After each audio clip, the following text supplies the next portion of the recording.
Ok, buenos días. Nosotros vamos a exponer acerca del tema de hemostasia y fibrinólisis, que es este proceso que podemos ver en esta animación. Así es lo que vamos a tratar de explicar el día de hoy. Básicamente es cuando hay una lesión y se va a formar un coágulo, que es este de aquí. Entonces vamos a empezar. Primero vamos a explicar qué es la hemostasia. La hemostasia es un proceso fisiológico en el que se va a llegar al objetivo de cesar el flujo sanguíneo, en donde va a haber un cambio físico, va a haber un cambio en el estado físico de la sangre, de un estado líquido a un estado sólido, debido a la formación de un coágulo que está rodeado de una proteína que se llama fibrina. El papel de las células sanguíneas es muy importante aquí por dos razones. La primera es que básicamente en nuestro plasma sanguíneo siempre van a estar ciertas proteínas, pero van a estar inactivas, y cuando existe este proceso se van a ir activando gracias a, por ejemplo, las plaquetas, y los vamos a ir utilizando mediante todo este proceso del que estamos hablando. Y la segunda es que, por ejemplo, las plaquetas van a proveer una superficie para que se puedan ensamblar unas con otras y se pueda formar un tapón, y para que puedan interaccionar entre ellas y puedan liberar sus productos que se necesitan para todo este proceso. En este mapa podemos ver como una visión general de todo lo que vamos a hablar. Básicamente la hemostasia son estos tres pasos. Estos tres pasos son importantes, y después, por ejemplo, para lo que queremos buscar con todo este proceso es formar un coágulo que detenga la hemorragia. Es esta parte, esta última parte es en donde se va a formar el coágulo, pero antes de esta parte hay otras dos partes más que pues van a ir sucediendo, algunas simultáneamente o seguidas. Por ejemplo, lo primero que queremos es que se tiene que haber un espasmo vascular, que es lo que va a hacer que disminuya el flujo sanguíneo. Y después va a ocurrir la hemostasia primaria. En esta hemostasia primaria el objetivo es que se forme un tapón plaquetario. Este tapón plaquetario es un tapón débil que si bien va a detener la salida de la hemorragia, necesita ser más fuerte, más fuerte, y esa fuerza la va a agarrar de la hemostasia secundaria, en donde se va a formar un coágulo. Este es el objetivo. Estos son los objetivos de la hemostasia primaria y la secundaria: formar un tapón plaquetario, y en la segunda reforzar este tapón plaquetario, que ahora se llamaría coágulo. ¿Y cómo se va a reforzar? Con algo que conocemos como fibrina. Esta fibrina se va a formar por la activación del sistema de coagulación. El sistema de coagulación o cascada de la coagulación es básicamente un proceso en donde vamos a llegar a la fibrina, como dije, mediante dos vías que se van a unir en una vía común. Las dos vías van a hacer que se activen proteínas hasta llegar a una proteína que me va a activar a esta proteína que está aquí abajo. El objetivo de estas dos vías de aquí es formar la tenasa, que es formar el factor 10 del que ahorita voy a mencionar, activo, para que después este es el punto en donde van a tener en común para que se llegue a la vía común. Y bueno, al final, cuando ya tengamos este coágulo y nuestro tejido sane, pues no podemos tener el coágulo ahí. Entonces, lo que va a pasar es la degradación del coágulo, que es lo que llamamos fibrinólisis, por la formación de la plasmina. Esto es lo que vamos a ver en nuestra exposición, y todo esto tiene componentes, y son de estos que están de este lado. Estos son los que van a participar en todo este proceso que vamos a explicar mi compañero y yo, que es el primero. Vamos a hablar de la pared del vaso sanguíneo. Esto es importante porque cuando se lesiona en la pared del vaso sanguíneo, pues hay muchos componentes, pero dentro de los que nos importa saber en este momento, en este proceso, es que va a haber algo que se llama factor de von Willebrand, que pues va a irse mencionando se vaya utilizando en este proceso. El factor tisular y el colágeno. Estos están en la pared del vaso sanguíneo. También tenemos a las plaquetas, por supuesto, que son lo principal de todo este proceso. Estas plaquetas son anucleadas, ¿no? Tienen muchísima actividad y mucha importancia, porque básicamente son las que van a estar tapando esa lesión. Son importantes porque estas van a empezar a liberar sustancias, van a liberar productos y formar factores, por ejemplo, el factor 1, el 2, el 3 y el 4. Y cumplen muchas funciones y dentro de ellas encontramos que van a ser importantes porque se van a adherir a la pared de los vasos sanguíneos lesionados. Esto es importante. Va a hacer que se puedan agregar plaquetas y lleguen más plaquetas y se activen esas plaquetas. Eso es importante porque van a tapar la lesión y además yo mencionaba aquí factores, pero ¿qué factores son estos? Los factores de la coagulación que están aquí abajo. ¿Qué son? Son proteínas que se encuentran en el plasma y están inactivas. Eso es lo que yo mencionaba al principio. O sea, la función de las células sanguíneas es que cuando se lleve a cabo este proceso se van a empezar a activar todas estas proteínas cuando se vayan utilizando. Estos factores de la coagulación están numerados conforme se fueron descubriendo, no es como conforme se vayan utilizando. Dentro de estos factores hay una división que, por ejemplo, se pueden clasificar, una clasificación, factores simógenos, que son los factores que no están, tienen una forma inactiva y una forma activa. Dentro de ellos, por ejemplo, el primero, que es la forma inactiva es fibrinógeno y la forma activa es la fibrina. Están los factores vitamina K dependientes. Estos van a funcionar siempre y cuando exista o haya vitamina K y por eso es muy importante. De hecho, hay enfermedades en las que las personas que tienen déficit de vitamina K pues llegan a tener problemas con su coagulación. Y están los cofactores. Entonces, todos estos van a participar en la hemostasia secundaria, en la que vemos de este lado, aquí. La hemostasia secundaria, en la formación del coágulo, para que se forme la fibrina, van a estar ahí en este proceso, en el sistema de coagulación, aquí en la vía intrínseca, la vía extrínseca, la vía común. Aquí es donde van a participar estos factores de la coagulación. Y bueno, ahí vamos a ver cómo, en dónde y cuándo y quién va a ser primero y así, ¿ok? Y también puse aquí como comentario importante es que hay enfermedades que se relacionan con déficit de los factores. Por ejemplo, este factor en la ausencia produce hemofilia A, hemofilia B, hemofilia C, este de aquí, el 12, el 9, el 8. Bueno, lo que pasa es que la hemofilia es una enfermedad genética que igual lo vamos a abordar, pero aquí solamente voy a mencionar que es una enfermedad por la déficit de estos factores y de hecho antes se consideraba como una enfermedad de la realeza porque las personas que empezaron a padecerla fueron personas de la familia de la reina Victoria. Y bueno, vamos a mencionar también esto al final.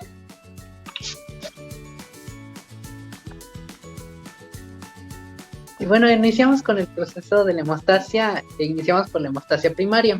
La hemostasia primaria básicamente es la interacción entre el endotelio y las plaquetas. El endotelio, al ser dañado, produce de ciertas sustancias que bien pueden ser la endotelina o la serotonina, que al llegar a los receptores de las plaquetas, estas plaquetas se van a empezar a adherir a la pared del vaso sanguíneo dañado y van a activar otras o van a liberar moléculas a través de sus gránulos y estas moléculas van a llegar a otros receptores de otras plaquetas para que se pueda dar el proceso de agregación plaquetaria y así formar el coágulo. Cabe resaltar que el primer coágulo que se forma es inestable debido a que tenemos fibrinógeno, que es la forma inactiva, y posteriormente en hemostasia secundaria la tenemos en la forma activa, ¿no? Que es la fibrina, la red de fibrina.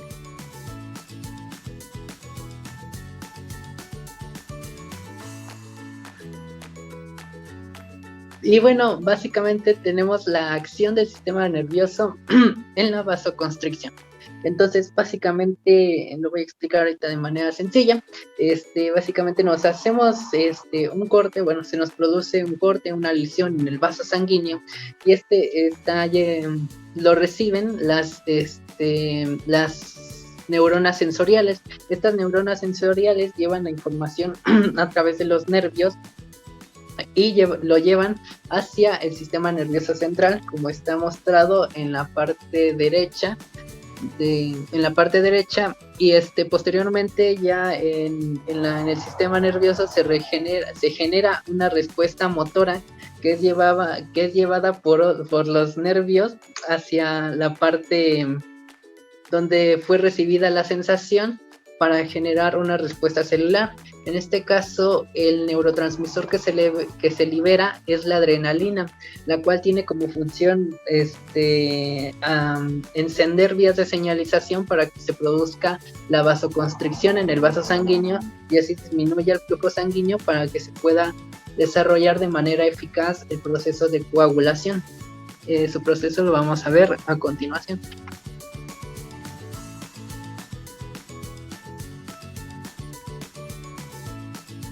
Bueno, básicamente de la parte superior de su parte izquierda, podemos ver a nuestro neurotransmisor que se libera de la parte postganglionar hacia el endotelio. Este neurotransmisor es la adrenalina. Va a llegar a través de receptores alfa adrenérgicos y vemos aquí que va a llegar a través de un receptor que se denomina proteína GQ y va a activar a la fosfolipasa. La fosfolipasa es una enzima que va a tomar rutas, por ejemplo, la del inositol-fosfato o la del diglicerido, y va a activar para desencadenar respuestas celulares. Entonces, básicamente, aquí les pongo la vía de señalización. Entonces, el ligando, que es la bolita azul que está hasta arriba, sería nuestra adrenalina. El gusanito, el receptor que es la proteína G, que es la imagen que aparece en la parte derecha inferior, es la proteína G, ¿no? Que iría de donde está básicamente el receptor, que parece un tinaco, ¿no? Realmente ese es nuestro receptor. Entonces la adrenalina llega al receptor, se acopla y el receptor desencadena libera la subunidad alfa que se encuentra entre el quinto y el sexto dominio, y ahí se los puse en la parte de arriba como subunidad alfa, digamos que se libera, se desprende de ese receptor y va a activar a la fosfolipasa C. Véanlo como una enzima que puede tomar varias rutas y toma al sustrato, el cual es el fosfatidilinositol difosfato, y nos puede generar el inositol trifosfato, que en este caso es lo que ustedes ven como IP3. El IP3 puede activar a los receptores de calcio que se encuentran en el retículo endoplasmático, y de esta forma el calcio promueve que las plaquetas, el calcio promueve la contracción del vaso sanguíneo. Y podemos verlo aquí, ¿no? Recalcarlo en la imagen donde parecerá más sencillo, donde que a partir del calcio se produce la contracción y otras vías de señalización. Y también la expresión génica e incluso también la liberación de las moléculas que se encuentran en los gránulos de las plaquetas, ¿no? Esto lo vamos a ver a continuación.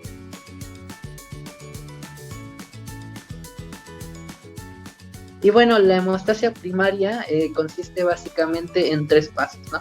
Que es la adhesión, la agregación plaquetaria y la activación y secreción. Bueno, primero es la secreción de moléculas de los gránulos para que posteriormente se activen otras plaquetas. Entonces vamos a iniciar con el proceso de la hemostasia primaria. Pero antes, vamos a mencionar algunos factores de la hemostasia primaria que tenemos que tomar en cuenta. Tenemos a las fibras de colágeno, que básicamente constituyen la matriz extracelular subendotelial. Tenemos el factor de von Willebrand, que básicamente constituye al endotelio, que lo libera el endotelio. Tenemos también que el endotelio segrega serotonina a partir de las vesículas secretoras de las plaquetas, entre muchas otras moléculas como el factor activador de plaquetas, que básicamente lo liberan las plaquetas. Y no solo las plaquetas, también pueden liberarlo otras células como los neutrófilos o los monocitos. Básicamente tienen la misma finalidad, ¿no? Son activados cuando la sangre se expone en las fibras del colágeno. Cuando se exponen las fibras del colágeno, permiten la activación, primero se adhieren unas plaquetas y posteriormente activan a muchas más plaquetas. y posteriormente para que básicamente para que se formen las agregaciones plaquetarias y entonces se forme el coágulo, para que se detenga el flujo de sangre desde la parte intravascular hacia la parte extravascular debido a la lesión. Y bueno, y esto nos ayuda a evitar una hemorragia.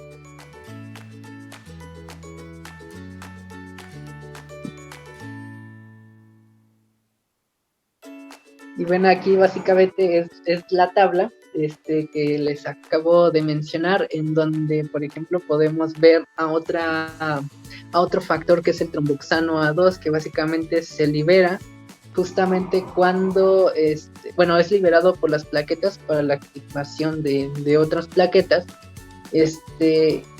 Se libera de los fosfolípidos de membrana de las plaquetas, ¿no? Para activar otras plaquetas y se produzca la agregación plaquetaria.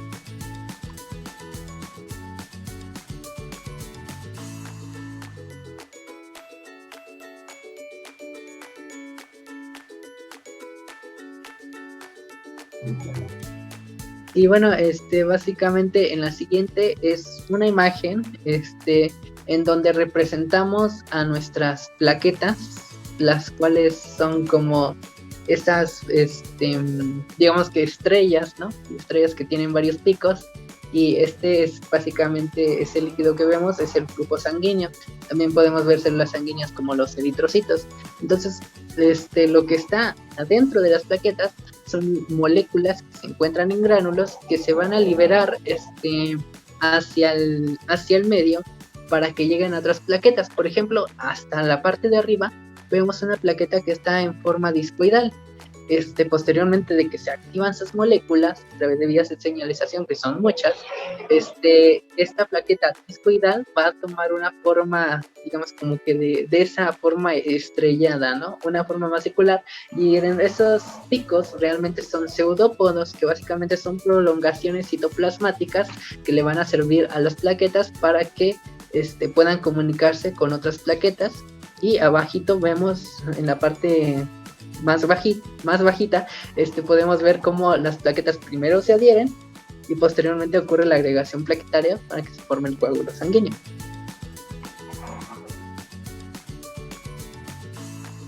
Y bueno, aquí posteriormente representamos un esquema de esta vía de señalización. Primero lo voy a decir de manera lo más resumida posible, ya que pusimos otro diagrama para representarlo de mejor manera.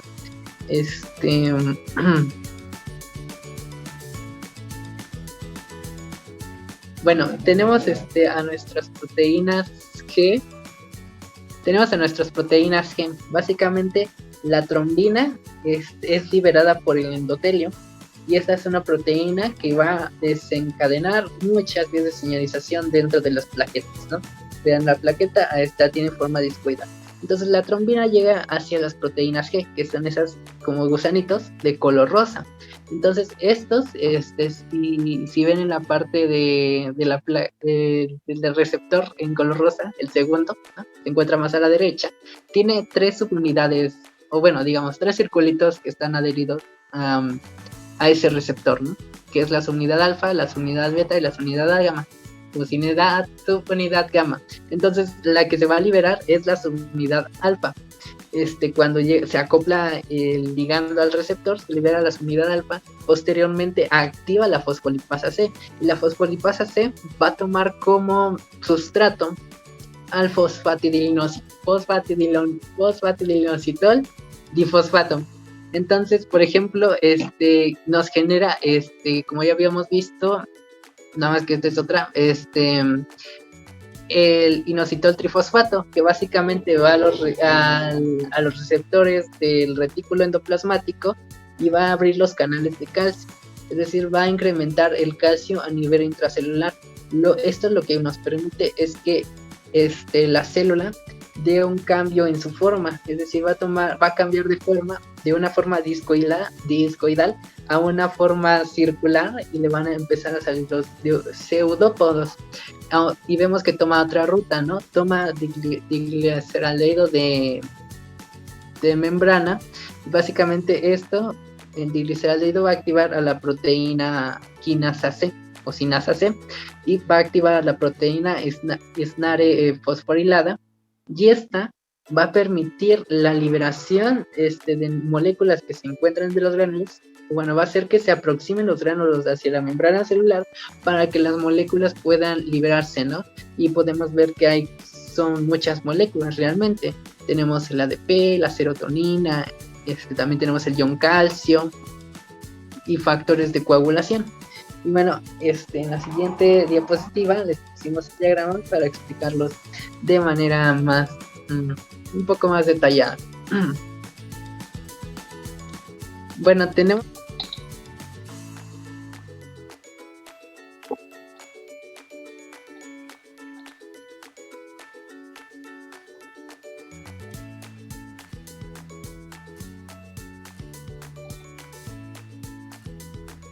Bien, entonces, básicamente, primero se nos produce una lesión en nuestro vaso sanguíneo.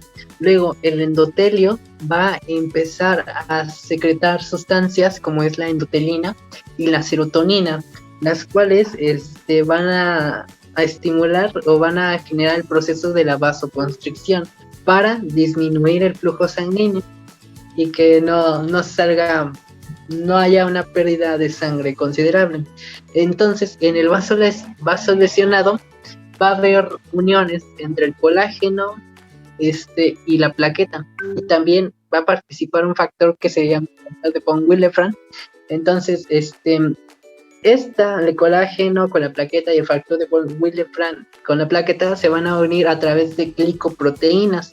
El colágeno con la plaqueta se va a unir a través de la glicoproteína 1A, 2A, y el factor de von Willebrand con la plaqueta se va a unir a través de la glicoproteína 1B, 5, 9. Posteriormente de que se une, hay la adhesión de plaqueta con el colágeno a través de, digamos, con factores de von Willebrand, van a empezar a llegar sustancias del medio hacia la plaqueta. La plaqueta va a empezar a recibir estas sustancias. Entre estas sustancias se encuentran el ADP, la trombina y el tromboxano A2, que básicamente van a activar la plaqueta para que la plaqueta, entre las tantas funciones que hace, libere las moléculas que contienen esos gránulos, que básicamente son moléculas similares o incluso las mismas, para que haya la activación de moléculas en otras plaquetas. Y básicamente la vía de señalización es la misma que les dijimos o les mencionamos en la diapositiva anterior. Básicamente se activa la fosfolipasa C. Luego del receptor se libera la subunidad alfa y esta activa la enzima que se llama fosfolipasa C. La fosfolipasa C toma a su sustrato, que es el fosfatidilinositol difosfato. En una primera vía, lo que va a generar como producto es el inositol trifosfato, lo que va a generar la liberación de calcio del retículo endoplasmático y genera el cambio de forma, ¿no?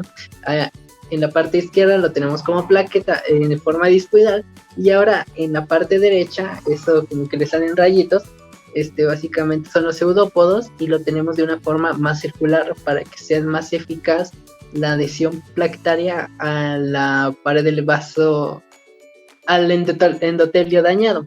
Entonces, y básicamente tenemos otra vía, que básicamente es el diglicérido. Entonces va a activar la fosfoquinasa C o la fosfosinasa C, y va a expresar la glicoproteína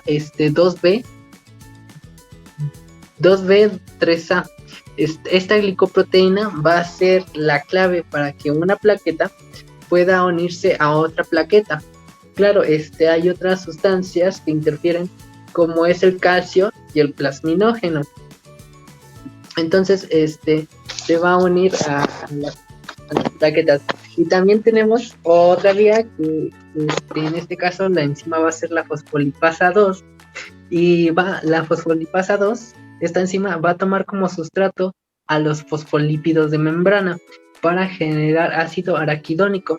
Este ácido araquidónico se encarga de la liberación de tromboxano A2, que permite la liberación de gránulos, la liberación de las moléculas que se encuentran en los gránulos en otras plaquetas, para que haya esa comunicación plaquetaria. Entonces, y también cabe recalcar que en las plaquetas se encuentran los gránulos densos y gránulos alfa.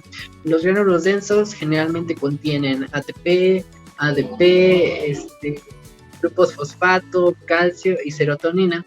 Y los alfa contienen muchas más moléculas, por ejemplo el fibrinógeno, la fibronectina, factores de coagulación, factor de von Willebrand, entre muchas otras sustancias. Y básicamente en la imagen, digamos, amarilla, encontramos a una plaqueta unida a otra plaqueta mediante los puentes que ya mencionamos, que básicamente serían la unión plaqueta-plaqueta es mediante la glicoproteína 2B3A. Mediante vemos ahí que encontramos el fibrinógeno de forma inactiva, y también ahí digamos que es un complejo en el que se une también el calcio. Y en la parte de abajo, ahora sí, plaqueta endotelio, tenemos a la glicoproteína, que básicamente va a ser con la que se une con el colágeno, que básicamente es la 1A, 2A. Se une la pared del endotelio dañado mediante esta glicoproteína, mediante el factor de von Willebrand. Pasando a la siguiente diapositiva, tenemos un pequeño video en donde les vamos a mostrar cómo se ocurre la adhesión plaquetaria, ¿no? Ver tantas vías de señalización para poder comprenderlo mejor, de manera más visual.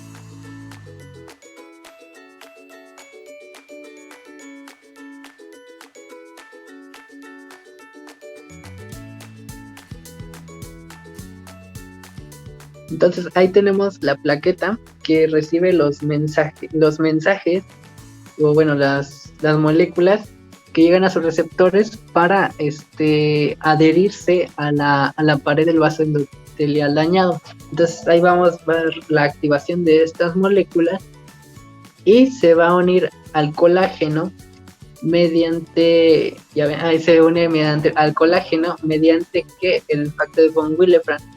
Entonces ahí ocurren las vías de señalización dentro de la plaqueta que hacen que cambie la forma de la misma plaqueta, y ahí se liberan las moléculas, las cuales originan este cambio de forma de la plaqueta, ¿no? De la forma discoidal a la forma circular con pseudópodos, ¿no? Esas formas de estrellita, y posteriormente liberan más moléculas para que les avisen a más plaquetas y se adhieran, o bueno, se agreguen a esa zona. Entonces aquí vemos el proceso de activación y también el proceso de agregación plaquetaria a la zona lesionada del vaso sanguíneo.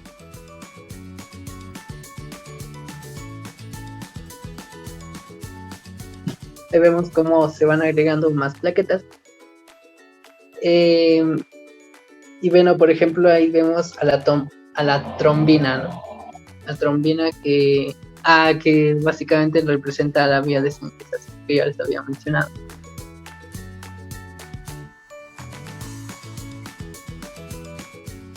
También se une el fibrinógeno y bueno, también pueden unirse los hematianos.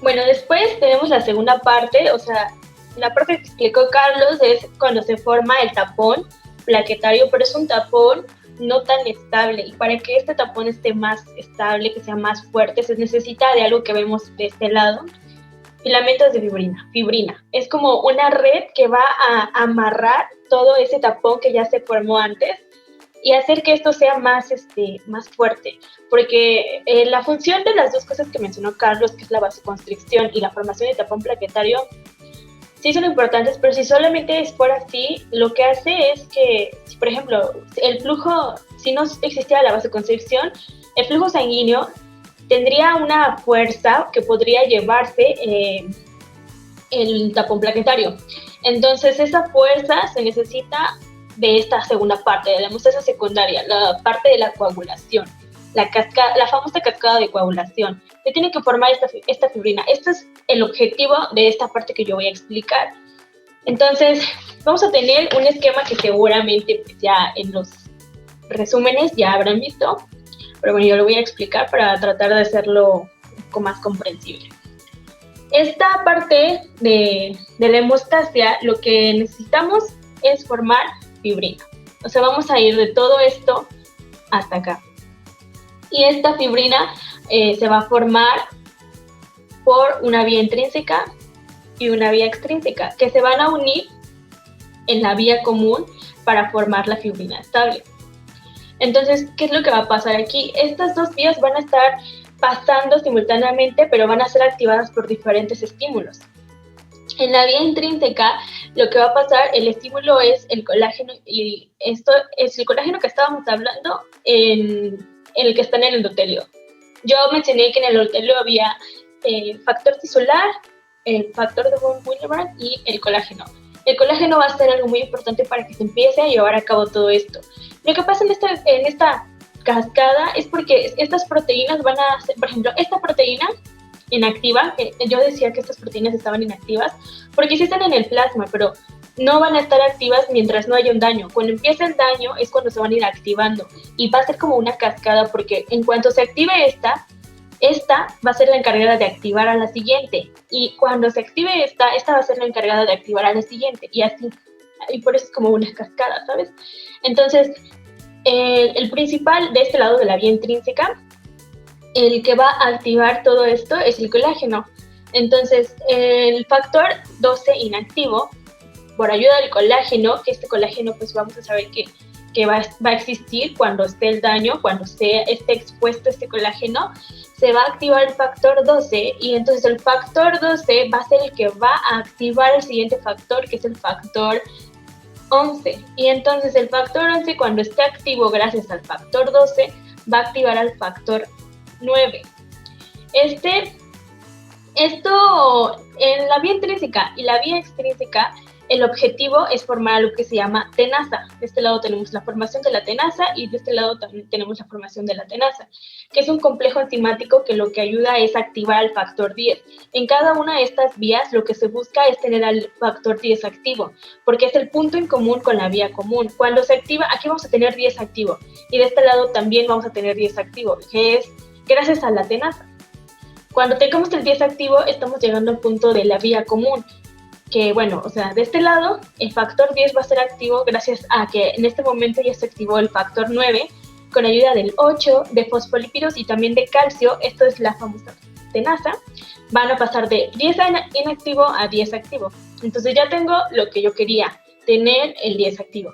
Y de este lado, simultáneamente, también va a estar pasando, los diferentes estímulos lo va a producir la vía extrínseca.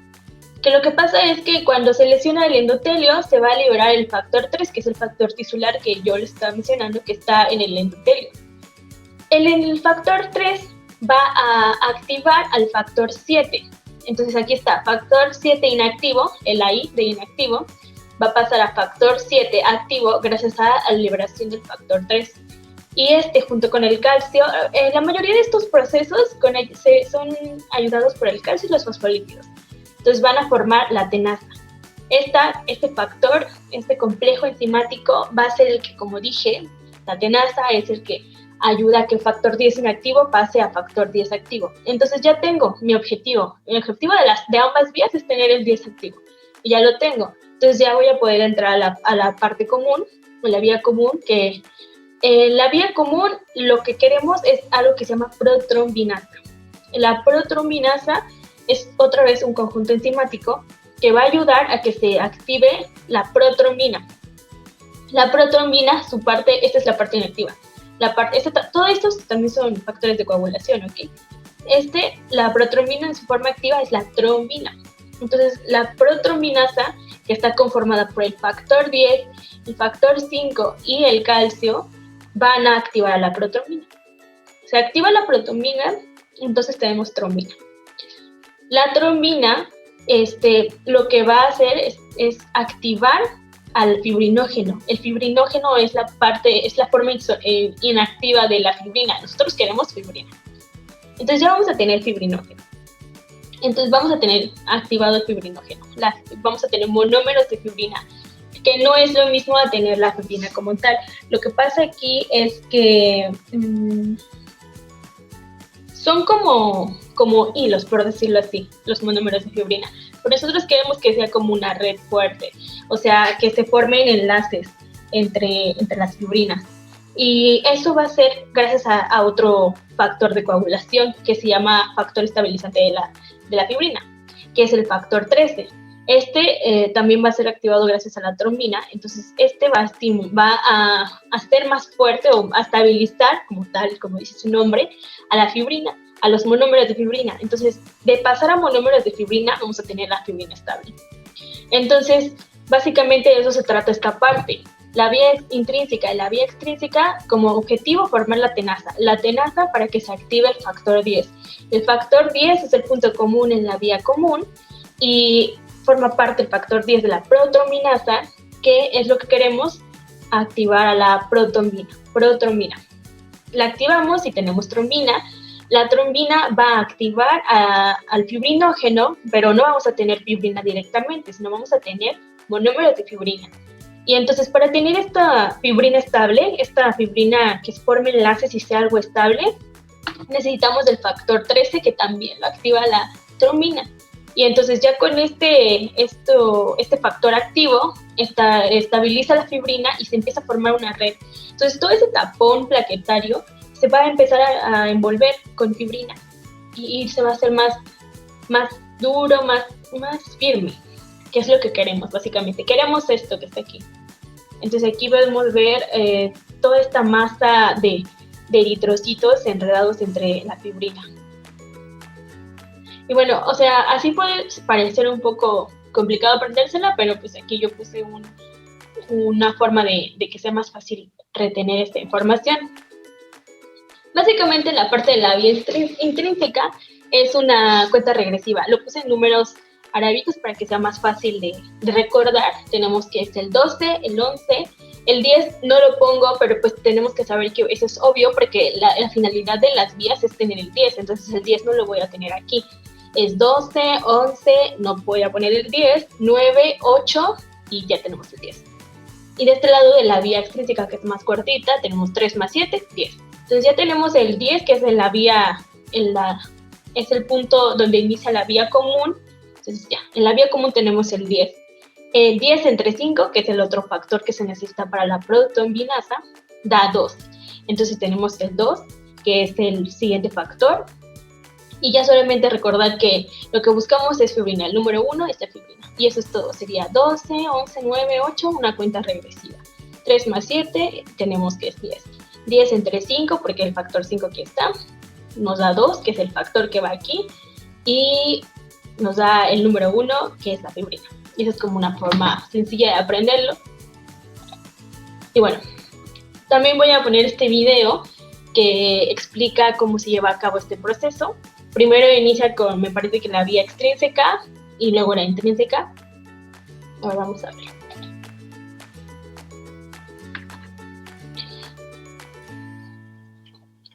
Entonces está la parte que había mencionado Carlos, donde se empiezan a agregar las plaquetas.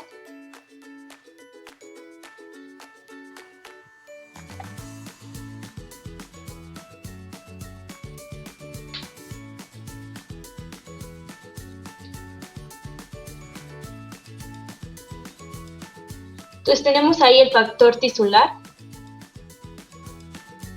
y está el factor 7, de este lado tenemos aquí.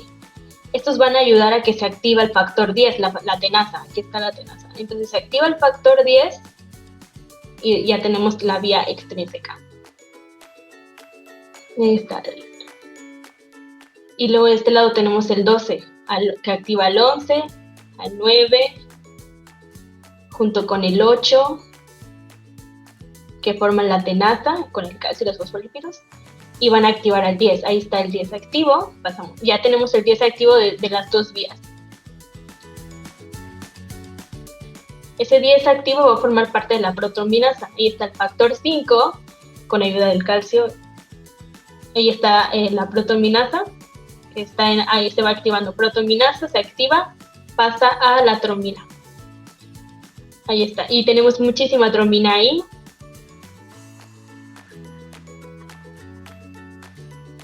Y se empieza a liberar la trombina.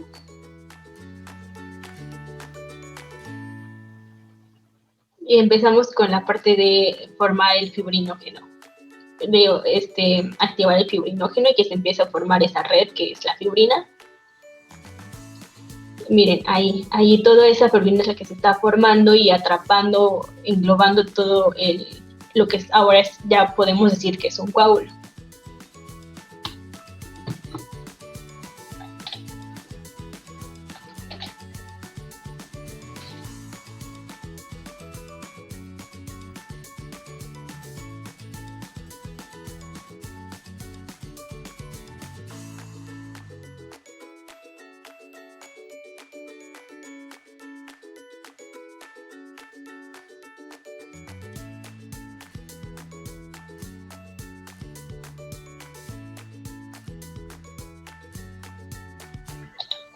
No, tu micrófono está apagado, no estabas hablando. Perdón. Entonces, bueno, la fibrina es un... no estoy grabando, le puse pausa. Pero ya yo te digo. Ay, qué bueno.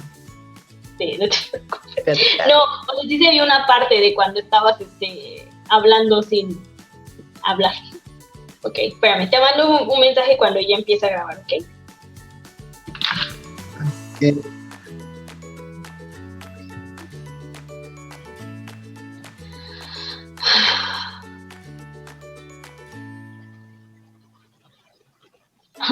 Creo que no le di pausa, ni modo. Empieza. Bueno, la fibrinólisis es un proceso corporal normal que impide que los coágulos sanguíneos que ocurren de forma natural, ¿no? Para evitar hemorragias, crezcan y causen problemas. Entonces aquí básicamente hay dos tipos de fibrinólisis, la fibrinólisis primaria y la fibrinólisis secundaria. La fibrinólisis primaria es cuando ocurre de manera natural la descomposición de los coágulos. La fibrinólisis secundaria es cuando, por ejemplo, hubo una intervención, ¿no? Que puede ser por medicamentos, que funcionan como, por ejemplo, antiplaquetarios, o puede destruirse ese coágulo debido a un trastorno de salud. Entonces, en la siguiente diapositiva vemos el proceso de la fibrinólisis, y básicamente el coágulo lo vamos a desintegrar en presencia de la plásmina que se encuentra en el sistema circulatorio en forma inactivada, que es el plasminógeno. La plásmina el coágulo en presencia de la plásmina se va a desintegrar, ¿no? Va a desintegrar la red de fibrina para que posteriormente los componentes que estén en ese coágulo se vayan o se liberen, más bien se liberen al sistema circulatorio. Las moléculas más importantes en este proceso es el TEPA, el LUPA, y el IPA1. El TEPA es el activador de plasminógeno de tejido, el LUPA es el activador de plasminógeno tipo uraquinasa, y el PAI1 también es importante en este proceso. Entonces básicamente ahí vemos cómo el fibrinógeno pasa a fibrina soluble y se adhiere para formar el coágulo. Posteriormente de que se forma el coágulo, ya se empieza a regenerar la pared vascular, viene la plásmina, y en presencia el coágulo en presencia de la plásmina se desintegra, ¿no? Y se libera hacia el sistema circulatorio para que no nos llegue a tapar algún capilar sanguíneo. Posteriormente tenemos el mecanismo de la fibrinólisis, que básicamente igual es una cascada enzimática que consta una serie de activadores e inhibidores que regulan la conversión del plasminógeno en plasmina. La generación de plasmina libre en la superficie del trombo conduce a la lisis de fibrina, dando lugar a los productos de degradación de la fibrina. Entonces nos vamos a la siguiente, por favor. Entonces básicamente aquí tenemos que el endotelio va a segregar sustancias que van a activar al plasminógeno y lo van a convertir en plasmina, va a desintegrar la fibrina y nos va a llevar a los productos de la degradación de la fibrina. También tenemos al activador de plasminógeno tipo uraquinasa, al activador de plasminógeno de tejido. Y bueno, básicamente en la imagen, ¿no?, que tiene la parte discoidal, básicamente vemos cómo se activan estos factores, que es el TEPA y el UPA, que en presencia de plasminógeno forman la plasmina y descomponen la red de fibrina, ¿no?, que se formó para formar el coágulo. Y en la siguiente diapositiva les explico un poco más acerca del TEPA y el UPA. Entonces, el TEPA es, digamos que es más bien secretado por las células endoteliales y mayormente es el que encontramos cuando se descompone el coágulo. El UPA lo encontramos en menores cantidades, aunque es secretado también por macrófagos, monocitos e incluso el tejido urotelial. Entonces, el TEPA básicamente va a ser el que mayor haga esta función. Recuerden que es el activador de plasminógeno de tejido. Entonces, la plasmina formada gracias al TEPA, la plasmina se adhiere a la pared del endotelio, ya que si se encuentra en el plasma sanguíneo, va a ser inhibido por la alfa antiplasmina, lo que no nos conviene porque no se desintegraría el coágulo. La alfa 2 antiplasmina. Entonces decimos que el TEPA va a regular el mecanismo fibrinolítico al ejercer su acción en los lugares específicos de depósito de fibrina. Y el UPA tiene menor afinidad por el plasminógeno para convertirlo en plasmina, aunque de igual manera es importante. Y bueno, el PAI, pasando a la siguiente, el PAI 1, básicamente su función va a ser como la de una escoba, ¿no? Va a ser la que se encargue de mandar esos residuos que quedaron de fibrina al sistema circulatorio, ya que los residuos del coágulo pueden regresar de nuevo al tapón primario y generar la agregación plaquetaria y llegarnos a tapar algún vaso sanguíneo. Entonces básicamente va a ser como la escoba, va a impedir que los residuos de ese coágulo generen un tapón hemostático. Una vez que se desintegró la fibrina expone residuos de lisina los cuales son eficaces para que reciban nuevas moléculas de plasminógeno, y entonces la fibrina se inactive. Y bueno, realmente parece que habláramos solo de plaquetas, endotelio, pero realmente las células sanguíneas también están al pendiente y segregan sustancias para que se acelere el proceso tanto de la formación de la formación del coágulo, como la desintegración del mismo, como los monocitos, los macrófagos, que están al pendiente de que, digamos, si entra algún agente patógeno al organismo en el proceso, ¿no?, de que el vaso sanguíneo está expuesto al ambiente, ¿no? Y posteriormente, bueno, para verlo así, digamos, de manera macroscópica como nosotros lo vemos, tenemos una breve explicación del proceso de cicatrización. Entonces, básicamente, el coágulo se forma, ¿no? Dentro de las primeras 12 horas se forma el coágulo. Luego vemos que se forma como un granito que es de sangre y se empieza a solidificar con el tiempo. Entonces, posteriormente, ya vean, a los 3 a los 5 días se va regenerando el endotelio y pues la costra queda ya solidificada en nuestra miel, ¿no? Como una marquita de color oscuro, y básicamente se va regenerando la pared del endotelio, y ya de 7 a 10 días nuestro endotelio se regenera y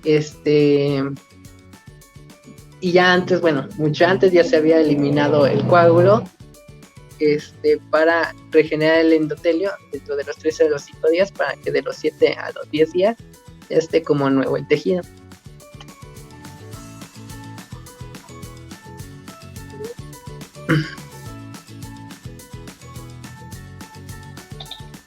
Bueno, ya en este cuadro lo que quiero es como resumir todo lo que vimos básicamente desde que se daña la pared del vaso hasta que ya tenemos la pared del vaso otra vez intacta. Lo que habíamos dicho que hay 3 pasos. En principio, cuando mostré el cuadro sinóptico en donde se veía lo que íbamos a ver como tal en la exposición, es que hay 3 cosas que hacen que lleguemos al coágulo, que es lo que va a tapar esa herida que tenemos. Y ya después la fibrinólisis, que es acerca de la degradación de este coágulo. Bueno, este sí también está, pero aquí. Pero hablamos de estos 3 importantes. ¿Cómo es que todo se relaciona? O sea, primero tenemos un daño, ¿no? Entonces, cuando se daña este vaso sanguíneo, lo que va a quedar expuesto son, de las cosas que hablamos, del endotelio, es que va a haber colágeno expuesto. O sea, cuando no tenemos una herida, el colágeno físicamente no tiene una manera de conectar con la sangre. Entonces, cuando tenemos ese daño, tenemos el colágeno expuesto y también el factor tisular. El colágeno expuesto lo que va a hacer es que ahí se empiezan a adherir las plaquetas. Entonces, las plaquetas se van por el proceso que explicó Carlos, en donde está el factor de von Willebrand, las glucoproteínas y todo esto. Bueno, entonces se empiezan a adherir las plaquetas. Y las plaquetas van a empezar a agregarse, a activarse y empezar a segregar sus sustancias. Entonces, lo que van a empezar a segregar las plaquetas son factores que, por ejemplo, entre ellos, porque son varios, algunos que ayudan a la vasoconstricción, que es cuando el vaso se tiene que disminuir su diámetro para que no exista una hemorragia más intensa, ¿sabes? O sea, lo primero, esta vasoconstricción es para que el tapón no se vaya, o sea, porque la fuerza del flujo de la sangre, mientras se empieza a formar el trombo, si el flujo continúa, se va a llevar ese trombo. Entonces necesita que disminuya el diámetro del vaso para que la sangre vaya un poco más lento y así pueda como que darles tiempo para que empiece todo este proceso. Entonces estas plaquetas liberan sus sustancias y esas sustancias ayudan a que exista la vasoconstricción.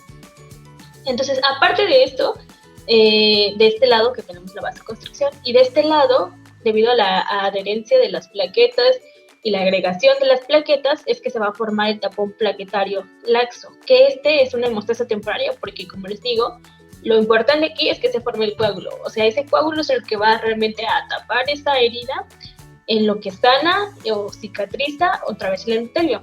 Entonces ya, se forma la hemostasia temporaria. Y del otro lado tenemos que estos dos también juntos, aquí está la flecha, estos dos van a ser el comienzo de la vía extrínseca y la vía intrínseca para que se lleve a cabo la cascada de la coagulación. Que aquí es en donde se involucran los factores de la coagulación, que son proteínas que están inactivas en el plasma o en las plaquetas, o liberadas por las plaquetas o por el endotelio, que cuando inicia este daño y quedan expuestos ciertas sustancias, empieza esta cascada. Que la finalidad de esto es formar trombina, para que la trombina sea la que active al fibrinógeno en fibrina, porque la fibrina es esa red que va a englobar este tapón plaquetario aquí, que no está tan fuerte, lo enrede, lo atrape y se forme una masa de las células sanguíneas y de plaquetas que le dé fuerza para que se forme este coágulo y pueda llevarse a cabo la cicatrización y todo eso. Entonces ya tenemos el coágulo, que es un tapón plaquetario reforzado.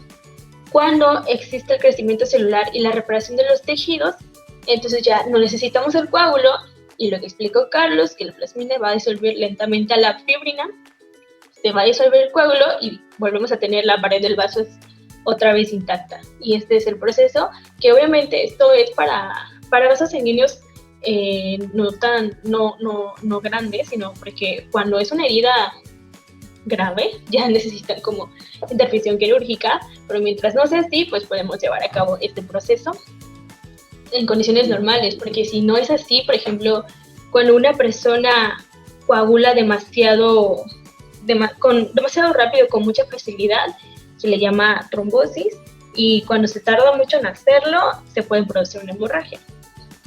Y bueno, esto es como el resumen de este proceso que acabamos de explicar. Y ya antes, para finalizar, mencionaremos algunas curiosidades de la sangre, ¿no? La sangre tiene oro. Según un estudio por Telegraph, la sangre tiene, bueno, nuestro organismo contiene aproximadamente 0.2 miligramos de oro, de la cual la mayoría se encuentra en la sangre. El tipo de sangre influye en la memoria. Según un estudio publicado por la revista Neurology, dice que los que tienen el tipo de sangre AB tienen el doble de posibilidades de tener un problema de memoria que nosotros, los que, bueno, tenemos un tipo de sangre O. Las plaquetas son consideradas poderosas contra las leucemias, ya que estos componentes de la sangre le dan más oportunidad a los pacientes que tienen cáncer y leucemia. Y el viaje es rápido de la sangre, ya que una gota de sangre recorre el organismo de entre 20 a 60 segundos. Entonces, wow, ¿no? Y bueno, básicamente ya para finalizar vamos a hacer énfasis en uno de los trastornos que mencionó mi compañera Mitzi al inicio de la exposición. Básicamente vamos a hacer énfasis en la hemofilia. La hemofilia básicamente es causada por un rasgo hereditario recesivo ligado al cromosoma X. Es por eso que nosotros los hombres somos, bueno, los hombres, pues sí, ¿no? Los hombres son más propensos a sufrir las consecuencias de esta enfermedad, debido a que nosotros solo tenemos un cromosoma X y un cromosoma Y. Entonces, si el gen que se encarga para la expresión del gen para que se encarga de generar el factor, en este caso sería el factor 8, no se encuentra dentro del cromosoma X, pues no puede producirse, o no tan de manera eficaz se puede producir la cascada de coagulación, lo que nos puede llegar a producir hemorragia, y por ende una disminución en la esperanza de vida. Y las mujeres, erróneamente se dice que solo son portadoras, pero que no las padecen, y se ha demostrado que puede llegar, aunque son muy pocos los casos en que las mujeres padezcan de esta enfermedad, debido a que ellas poseen 2 cromosomas X. Entonces, si en un cromosoma no se encuentra el gen para formar el factor 8, pues en el otro cromosoma hay la probabilidad de que se encuentre ese gen. Y bueno, la hemofilia tipo B es similar, pero esa es para el factor número 9. Y así como hay una hemofilia, también hay una trombofilia. Básicamente esta es la predisposición de un individuo a tener coágulos sanguíneos de manera constante, lo que es malo porque puede llegar, debido a la agregación plaquetaria, puede llegar a tapar algún vaso sanguíneo, y eso generaría, bueno, básicamente sería una anomalía en la coagulación y una afectación a la salud. Y bueno, esta fue nuestra exposición. Espero que les haya gustado. y muchas gracias por su atención. Hasta la próxima.